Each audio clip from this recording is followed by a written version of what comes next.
Finally Superman movie பார்த்தாச்சு.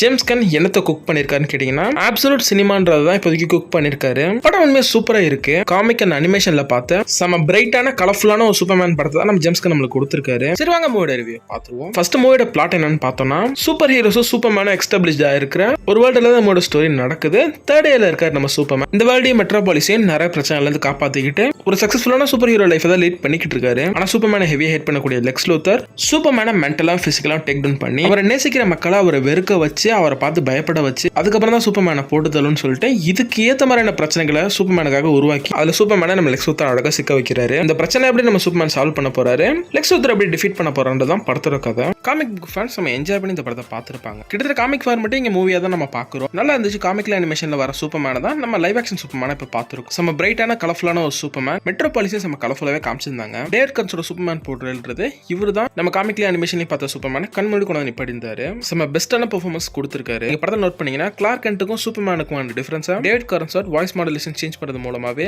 அந்த டிஃபரன்ஸை சூப்பரா காமிச்சிருப்பாரு. அடுத்து காமிக்ல நம்ம சூப்பர்மேன் யூஸ் பண்றது ஹிப்னோ கிளாஸ்ன்ற விஷயத்தை அந்த ஸ்டோரி படத்துல அப்படியே அப்ளை பண்ணிருக்காங்க. கிட்டத்தட்ட கேனனாவே மாத்திருக்காங்க. காமிக்கோட ஸ்ட்ரக்சர்ல இந்த மூவி இருக்குன்னு சொல்லியிருந்தோம். காமிக் அண்ட் அனிமேட்டட் சீரிஸோட ஸ்ட்ரக்சர்ல தான் இந்த என்டையர் படமும் இருக்கு. அது இந்த படத்துக்கு ஒரு ஃப்ரெஷ் ஃபீல் தான் ஆட் பண்ணுது. அடுத்து இந்த படத்துல எந்த ஒரு ஆக்ஷன் சீக்வன்ஸ் நடந்தாலும் சூப்பர்மேன் ஃபைட் பண்றது தட்டி அவரோட ஃபர்ஸ்ட் ப்ரிஃபரன்ஸ் அந்த சண்டைக்கு இடையில இருக்கிற உயிர்களை காப்பாத்துறதா தான் இருக்கும். இதுதான் நம்ம காமிக்ல பார்த்த சூப்பர்மேன். அடுத்து என்டையர் இந்த வேர்ல்டுன்றது காமிக் குட் வேர்ல்டா தான் இருக்கு. மக்களுக்கு ஹீரோஸ்க்கு இது ஒரு பழகி போன விஷயமா இருக்கு. கிரிப்டோ நம்ம சூப்பர்மேன் தேடி இருக்க சமயத்துல ஜெல்லி ஃபிஷ் மாதிரியான ஒரு மான்ஸ்டர் சிட்டி அட்டாக் பண்ணிட்டு இருக்கோம். அதை ஜஸ்டிஸ் கேங் தடுத்துக்கிட்டு இருப்பாங்க. அதை பத்தி படத்துல வேற எங்கேயுமே பேசியிருக்க மாட்டாங்க. ஏன்னா நடக்கிற பிரச்சனைல 10 போதுன்னா அதுல இது ஒண்ணுன்ற மாதிரி தான் அவங்களும் போயிருப்பாங்க. காமிக்கிறதுக்கு அந்த வேர்டுமே இப்படிதான். இந்த இடத்துல எம்சியோட டிசின்றது ஒரு யூனிக்கான பாயிண்ட் வச்சிருக்கு. அடுத்து அப்படியே படத்தோட பாசிட்டிவ் பார்த்துருவோம். ஃபர்ஸ்ட் படத்துல ஆக்டர் அண்ட் ஆக்ட்ரஸோட ஆக்டிங் சைடு வந்தோம்னா டேவிட் கரன்சோட் ஆஸ் சூப்பர்மேனா அவர் பின்னிட்டாரு. அடுத்து நம்ம ரேச்சல் பிராஸ்னன் லூயிஸ் லேனாவும் தரமா ப்ளே பண்ணிருக்காங்க. அதுவும் ஜேர்னலிஸ்டா ஒரு சீன்ல சூப்பர்மேனை இன்டர்வியூ எடுப்பாங்க. சூப்பர்மேன் உண்மையா அந்த இடத்துல கதற விட்டுடுவாங்க. அடுத்து நம்ம நிக்கோலஸ் ஹவுலட் ஆஸ் லெக்ஸ் லூத்தர் காமிக்ல இருக்க லெக்ஸ் லூத்தரை கண்மூடி கொண்டு நிப்பாட்டி இருக்காரு. படத்துல லெக்ஸ் லூத்தர் பண்ற ஒரு விஷயம் நம்மளுக்கே கோவத்தை வர வைக்கும். ஸ்கிரீனை கிழிச்சுக்கிட்டு போய் நம்மளே லெக்ஸ் லூத்தரை போடலாம்னு தோணும். அந்த இடத்துல நிக்கோலஸ் ஹவுலட் லெக்ஸ் லூத்தரை ஜெயிச்சிட்டாரு. அடுத்த படத்துல ஒரு ஜஸ்டிஸ் கேங் மற்ற ஆக்டர்ஸ் எல்லாருமே நல்லாவே ப்ளே பண்ணிருக்காங்க.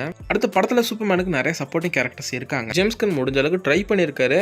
இந்த கேரக்டர் வேஸ்ட் பண்ணாம கரெக்டா யூஸ் பண்ண ஆல்ரெடி சொல்லப்பட்ட மாதிரி ஸ்பெசிஃபிக்கா இந்த படத்துல மிஸ்டர் டெர்ஃபிக்கு இம்பார்ட்டன்ட் ரோலே கொடுத்திருக்காங்க. படத்துல ஒரு சில இடத்துல சூப்பர்மேனை தாண்டி இந்த மிஸ்டர் டெர்ஃபிக் ரோல் வந்து ஸ்கோர் பண்ணிட்டு போகுது. எடிக்கத்துக்கு ஆஸ் மிஸ்டர் டெர்ஃபிக் தரமா ப்ளே பண்ணிருக்காரு. இந்த மிஸ்டர் டெர்ஃபிக்கு இந்த படத்துல நிறைய ஃபேன்ஸ் உருவாயிருப்பாங்க. இன்னும் மோர் ப்ராஜெக்ட்ஸ் அந்த கேரக்டர்ஸ் அப்பியரும் போது ஒரு பெரிய ஃபேன் ஃபேவரட் கேரக்டர் அது மாறும். அடுத்து லூயிஸ்லமே ஒரு பெஸ்ட் சப்போர்ட்டிங் கேரக்டர் தான் இந்த படத்துல. ஒரு சைடு மிஸ்டர் டெர்ஃபிக் கூட சூப்பர்மேனை காப்பாற்ற போறாங்க. இன்னொரு சைடு ஜிம்மி ஆல்சன் கூட சேர்ந்து லெக்ஸ் லூத்தர் சூப்பர்மேனுக்கு எகேன்ஸ்டா பண்ண எல்லா வேலையும் லூயிஸ் லேனும் ஜிம்மி ஆல்சன் தான் வெளியே கொண்டு வராங்க பப்ளிக்கா. அடுத்து ஜானத்தன் அண்ட் மார்த்தா கென்ட்டுக்கு ஒரு சின்ன ரோல் தான், ஆனால் நல்ல ரோல். சூப்பர்மேன் எமோஷனா டவுனா இருப்பாரு. ஏன்னா அவரோட பயாலஜிக்கல் பேரண்ட்ஸோட அந்த மெசேஜை பார்த்ததுக்கு அப்புறம் கன்ஃபியூஷனாகவும் எமோஷனா டவுனா இருக்க சமயத்துல நம்ம ஜானத்தன் கென்ட்டோட வார்த்தைகளை சூப்பர்மேனை சூப்பரா பூஸ்ட் பண்ணும். அடுத்த இந்த படத்துல கிரிப்டோ என்னதான் ஒரு அடங்கா பிடாரிடாக இருந்தாலும் சூப்பர்மேனுக்கு அது நிறைய இடத்துல ஹெல்ப்பும் பண்ணுது. ஸ்கிரீன்ல கிரிப்டோ பேர் வர எல்லா சீனுமே செம்ம ஃபன்னா சூப்பரா பிளே ஆயிருக்கு. அடுத்து ஜஸ்டிஸ் கேங்ல இருந்து நம்ம கைகனருக்கு ஒரு மீடியமான ரோல் தான் கொடுத்திருக்காங்க.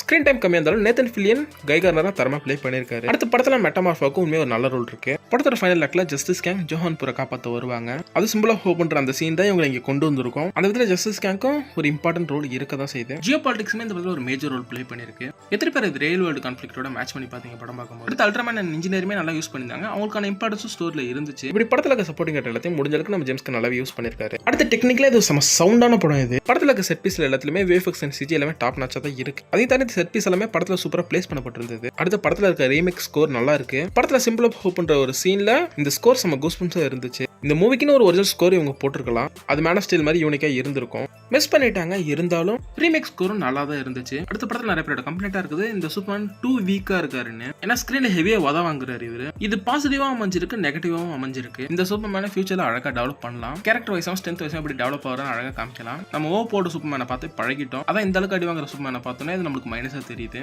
இந்த சூப்பர்மேனுக்குமே நிறைய கதைகள் எழுதலாம். ஏன்னா மாதிரி இந்த சூப்பர்மேனை நம்ம ஜேம்ஸ் கன் டெவலப் பண்றான்னு வெயிட் பண்ணி பார்ப்போம். அடுத்த படம் பார்த்து நம்ம எல்லாருக்குமே ஒரு கேள்வி இருக்கும். சூப்பர்மேனோட க்ளோன் தான் அல்ட்ராமேன். அல்ட்ராமேன் எப்படி அவ்வளவு ஸ்ட்ராங்கா இருக்குன்னு கேட்டீங்கன்னா அல்ட்ராமேன் ஸ்ட்ராங்காலாம் இல்ல. சூப்பர்மேன் அல்ட்ராமேன் ஈக்குவல் ஸ்ட்ரென்த்ல தான் இருக்காங்க. சூப்பர்மேனுக்கு மொத்தமா 10 ஃபைட்டிங் மூவ் தெரியும்னா அல்ட்ராமேனுக்கு Lex Luthor 2500 fighting move feed பண்ணிருப்பான். அதை வச்சு சூப்பர்மேனை போட்டு பொழந்தும் இருப்பான். சூப்பர்மேனை பொறுத்தளவுக்கு ஸ்ட்ரென்த் நம்பி தான் சண்டை போடுவார். சூப்பர்மேனுக்கு சண்டைறது பெருசாக தெரியாது. எனக்கு கிட்ட நம்ம சூப்பர்மேன் பவர்ஃபுல்லாக இருப்பார். அவர் யாரி போய் ஹேண்ட் டு ஹேண்ட் காம்பேட் போட போதில் ஈஸியாக முடிச்சிருவாரு. அதே சூப்பர்மேனுக்கு ஈக்குவலான ஸ்ட்ரென்த் உள்ள கேரக்டர் சண்டை தெரிஞ்சு வந்தா சூப்பர்மேன் டெஃபினட்டா ரெடி தான் வாங்குவார். படத்தில் கூட சூப்பர்மேன் அல்ட்ராமேனை க்ளீன் டிஃபீட் பண்ணல. சூப்பர்மேன் அடி வாங்கிறதுக்கு லாஜிக்கான ரீசன் தான் ஜேம்ஸ் கன் படத்தில் வச்சிருக்காரு. இதெல்லாம் தாண்டி இவ்வளவு அடி வாங்குற ஹீரோ எப்படி ஜெயிக்க போறான்ற ஒரு ஃபீலை கொடுக்குறதுக்காக இது பண்ணிருப்பாங்க. அடுத்த படத்தில் 2 சர்ப்ரைஸ் கேமியோ இருக்கு. ஜேம்ஸ் கன் ஒரு தரமான படத்தை குக் பண்ணிருக்காரு. ஒரு ஃப்ரெஷ்ஷான டிஷ்யூ ஸ்டார்ட். படம் உண்மையாக சூப்பராக இருந்தாலும் படத்தில் மைனஸும் இருக்க தான் செய்யுது. அந்த இதில் படத்தோட ரேட்டிங் இன்னும் ஸ்ட்ராங்கா இருந்திருக்கலாம். ஏன்னா படத்தில் டூ மச் ஆஃப் கேரக்டர்ஸ் இருக்காங்க. நிறைய கேரக்டர்ஸ் இம்பார்ட்டன்ஸ் கொடுக்க முடியல, அண்டர் பிளே ஆயிருக்கு. ஹாக்கர்ல இவங்க அண்டர் பிளே பண்ணிட்டாங்க. படத்தில் அவங்க ரைட்டிங்லயும் பெருசா இம்பார்ட்டன்ஸ் கிடையாது, பெருசா ஸ்கிரீன் டைம் இல்ல உங்களுக்கு. இப்படி படத்தில் நிறைய கேரக்டர்ஸ் இம்பார்ட்டன்ஸ் இல்லாம வந்துட்டு போகுது. கிட்டத்தட்ட லாட்ஸ் ஆஃப் ஸ்டஃப் 2 ஹவர்ஸ்க்குள்ள அடைச்ச ஒரு ஃபீல் தான் இருக்கு. இதுக்கெல்லாம் காரணம் படத்தோட டியூரேஷன் தான். டியூரேஷன் கூட இருந்தா நிறைய கேரக்டருக்கான ஸ்கிரீன் ஸ்பேஸ் கிடைக்கும். அடுத்து படத்தோட பேசிங் சம் ஃபாஸ்டா இருக்கு. அது எங்க மைனஸ் ஆகுதுன்னா படத்தோட நீங்க பொறுமையாவும் டீடைலா சொல்லிருக்கலாம். அதை ரெஸ்ட் பண்ணிட்டாங்களோன்னு தோணுது. அடுத்து படத்தில் லெக்ஸ் லூத்தர் மக்களை ஈஸியா நியூஸ் மூலம் மேனிபுலேட் பண்ணிடுவாரு. இந்த இடத்துல மக்களை தான் முட்டலா காமிச்சிருக்காங்க. எதை சொன்னாலுமே இந்த மக்கள் நம்புறாங்க. நியூஸ்ல சூப்பர்மேன் கெட்டவனாலும் நம்புறாங்க. இப்ப சூப்பர்மேன் கெட்டவன் இல்ல, லெக்ஸ் லூத்தர் தான் கெட்டவனாலும் உடனே மக்களும் மாறி பேசுறாங்க. இந்த சீன்ல அவங்க டிஃபரெண்ட் அட்டெம்ப்ட் பண்ணிருக்கலாம். இது கிட்டத்தட்ட பழைய பட டெம்ப்ளேட்ல தான் இந்த சீன் இருக்கு. ரைட்டிங்ன்றது படத்துக்கு இன்னும் ஸ்ட்ராங்கா இருந்திருக்கலாம். அடுத்து ஜேம்ஸ் கன் ஒரு வேலையை பார்த்து வச்சிருக்காரு இந்த படத்துல. ஸ்னைடர் பட்ஸ் அட்டாக் பண்ற மாதிரி இந்த சீன் படத்துல அன்வான்டடா தான் எனக்கு பட்டுச்சு. தேவையில்லை. இத்தனைக்கு இந்த ரிவ்யூ பண்ணிருக்கேன். நானும் ஸ்னைடரோட ஃபேன் தான். ஸ்னைடர் சீன் இல்லைன்றதை நான் ஏத்துக்கிட்டேன். அதுல இருந்து எல்லாரும் மூவ் ஆயிட்டாங்க, நானும் மூவ் ஆகி வந்துட்டேன். என்ன பத்தி டிசி படங்கள் வரணும், ஒரு அழகான சினிமேட்டிக் கிரியேட் ஆகணும். இதுதான் என் தாட்டி. எனக்கு புரிதல் இருக்கு. ஸ்னைடர் பாட்ஸுக்கு புரிதல் இல்லாம ஸ்னைடர் பாட்ஸ் ஜேம்ஸ் கன் பண்ற விஷயத்தையும் ஜேம்ஸ் கனே அடிக்கிறாங்க. ஜேம்ஸ் கன் திருப்பி இதே அவங்களுக்கு பண்றது எனக்கு பெருசா பிடிக்கல. புரியுது ஜேம்ஸ் கனோட நிலைமை ஓவர் ஹேட் தான். நீ டிசியோட சிஓயா மெச்சோட அது கடந்து போயிருக்கலாம். அடுத்த கம்ப்ளைண்ட்டும் படத்துல சூப்பர்மேன் 2 வீக்கா இருக்காருன்றது. ஜேம்ஸ் கன் இன்வென்சிபிள மனசுல வச்சுக்கிட்டு இந்த சூப்பர்மேன் ரைட் பண்ணாருன்றது தெரியல. ஏன்னா சூப்பர்மேனோட பவர் காமிக்கிற இடத்துல இன்வென்சிபிள் லைக் ஒரு போர்ட்ரேல் தான் நடந்திருக்கு. சூப்பர்மேன் இன்னும் கொஞ்சம் ஸ்ட்ராங்கா காமிச்சிருக்கலாம். ஏன்னா எல்லாருமே ஒரு மிகப்பெரிய குறைய சொல்ற ஒரு விஷயமா இருக்குது. படத்துல சூப்பர்மேன் ஒரு சில விஷயம் மிஸ் ஆகும். சூப்பர்மேன்ற ஒரு அன்வேவரிங் ஆப்டிமிஸ்டிக்கான ஒரு கேரக்டர் அவரு. ஆனா இந்த சூப்பர்மேன் நம்மளால அதை பார்க்க முடியல. அடுத்து இந்த படத்துல மோஸ்ட் ஆஃப் கேரக்டர்ஸ்க்கு கேரக்டர் ஆர்க்னு ஒன்று இருக்கும். சூப்பர்மேனுக்கு அது இருக்காது. சூப்பர்மேன் கேரக்டருக்கு இந்த படத்துல பெருசா எந்த ஒரு டெவலப்மெண்ட் இல்ல. இதெல்லாம் சூப்பர்மேன் கேரக்டருக்கு மைனஸ் அமைஞ்சிருந்தது. அடுத்த படத்துல பாத்தீங்கன்னா சூப்பர்மேன் டவுன் ஆவாரு. அவர் அப்பா வரதுக்கு சீன் பில்ட் ஆகும். அதுக்கு இடையில காமெடி பிளே வருது. இந்த சீனை வேஸ்ட் பண்ணிடுது. அந்த இடத்துல நம்மளால அந்த அப்பா ஃபீல் பண்ண முடியாம போயிடுது. அடுத்த ஆடியன்ஸ் இரிட்டேட் ஆக்கின ஒரு விஷயம் mid and post credits. MCU மாதிரி போஸ்ட் கிரெடிட்ஸ் கொடுத்துட்டு அதை பத்தி அடுத்த ப்ராஜெக்ட்ல பேசாம இருக்கிறத விட அது மாதிரி எடுக்காத படத்துக்கான டீசன்றதை நான் போஸ்ட் கிரெடிட்ஸ்ல வைக்க மாட்டேன்னு ஆல்ரெடி ஜேம்ஸ் கன் சொல்லியிருந்தாரு. அது எனக்கு புரியுது. ஆனா 2 சீனை வெயிட் பண்ணி பார்த்த ஆடியன்ஸுக்கு சம காண்டாகுது. அதை நான் பார்த்த தேட்டர்ல நல்லா நோட் பண்ண முடிஞ்சது. ஆடியன்ஸ் கடுப்பாய் கிளம்பினது. ஓகே ஸோ ஓவராலா படத்துல போட்ட மைனஸ்ன்றது எனக்கு இதுதான். இதை தாண்டி படத்துல பிளஸும் மைனஸும் இனி பாயிண்ட்ஸ் இருந்தாலும் அதில் தூக்கி கொண்டு ஓரம் வச்சுட்டு படத்தை போய் தேட்டர்ல பாருங்க. படம் தரமா இருக்கு. டீச்சோட ஸ்டார்ட் நல்லா இருக்கு. ஓகே இந்த ரிவ்யூ இதோட நான் முடிச்சுக்கிறேன். நெக்ஸ்ட் ஒரு நல்ல சந்திப்போம். Tata bye guys.